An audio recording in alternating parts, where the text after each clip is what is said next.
Here with more, former Trump White House Chief of Staff Mark Meadows and the chairman of the all-important House Judiciary Committee. The dynamic duo is back.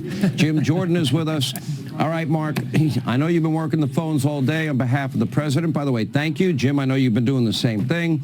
And these are good guys. And by the way, the Senate, I'm kind of pissed off at a couple of things they put in there, but my understanding is there are fixes in the works. But overall, this is a good story that I laid out to bring for every Republican that is in the House and Senate. That is a great message. I will print out my monologue, bring it to your constituents, and compare and contrast what you voted for and what the Democrats refused to vote for. Yeah, Sean, you're exactly right. I think probably the biggest thing is you've laid out all of those pluses and all of those great things that are there. I think the interesting thing that we see is that Jamie Raskins is all of a sudden he's having amnesia, saying, well, he hadn't looked at no tax on tips. Well, he voted for it already. He voted against it. And yet there are a number of things that my colleagues, former colleagues in the House have been working on. And yeah, I would just a big shout out to all the men and women that are working around the clock in Washington, D.C., trying to make this bill better. Honestly, the Senate fumbled a little bit, but I can tell you President Trump has been working around the clock, he and his entire team, from the moment it passed yesterday until literally a few minutes ago. They've been on the phones trying to make it work. I'm optimistic they get it done. Hopefully a few tweaks here, a few more conservative wins, and we'll send it to the president for his signature before July 4th. By the way, I just, sources of mine are telling me that the likelihood is very high that it is now about to go forward. Jim Jordan, what are you hearing? You're in the House. No, I think you're right, Sean. And I would just say this. This is a good bill because Democrats hate it. And they hate it because it does what you just described, Sean. It empowers individuals. It empowers families. It doesn't empower government. That's why it's good, and that's why I think it's going to pass. I think it could be later this evening, tomorrow morning, but I think it's going to happen before July 4th because it does everything we've talked about doing that are important Republican principles and common sense. Cut taxes, lets families keep more of their money. Says if you're an able-bodied adult getting in our social welfare system, guess what? You're going to have to work now. It makes sure we have resources to keep the border secure. And then finally, it says to moms and dads, we now have in our tax system a school choice component, so you get to pick where your son or daughter is going to get the best education. That's why the left doesn't like this, because it empowers families and it empowers Americans, not big government. I know that, and the beautiful part of this, Mark, is that this is just a first step, and it's a massive first step. What's critical, Newt Gingrich had pointed this out from the beginning, and he supported the idea, rather than a number of reconciliation bills, he supported the one big, beautiful bill, and he was warning people, pass it now.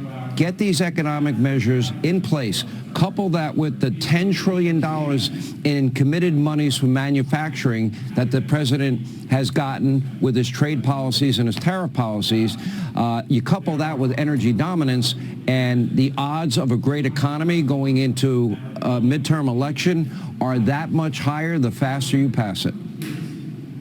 Listen, if you're talking about chess, the best chess player is a grandmaster. If you're talking about legislative wins, you don't go any further than President Donald Trump. He's not only has us on the precipice of actually passing this along with a lot of my former colleagues, but he's done unbelievable things in foreign policy and at the border. You hit it in your monologue. But here's the interesting thing is, you hit the nail on the head. It is the first step, a big step, and a big, beautiful step, but it's also the negotiations right now that are happening really as we're on the air live with your audience that are happening right now is what is the second step? What is the third step? How do we get there? How do we deliver on not only the promises, but continue to win for the president and the American people. And I'm confident, like Jim said, that we'll get there either later tonight or tomorrow. And I just applaud everybody for working so hard to try to get there. No, and I applaud them as well. I think this is great. Jim, tell me about the process. One thing Lindsey Graham was pretty adamant about is, we're coming back for more. And he's the budget chair in the Senate. He said, we'll do another reconciliation in the fall. How doable is that, and what does that mean in terms of taking it to the next level and even including more savings and fixes if needed?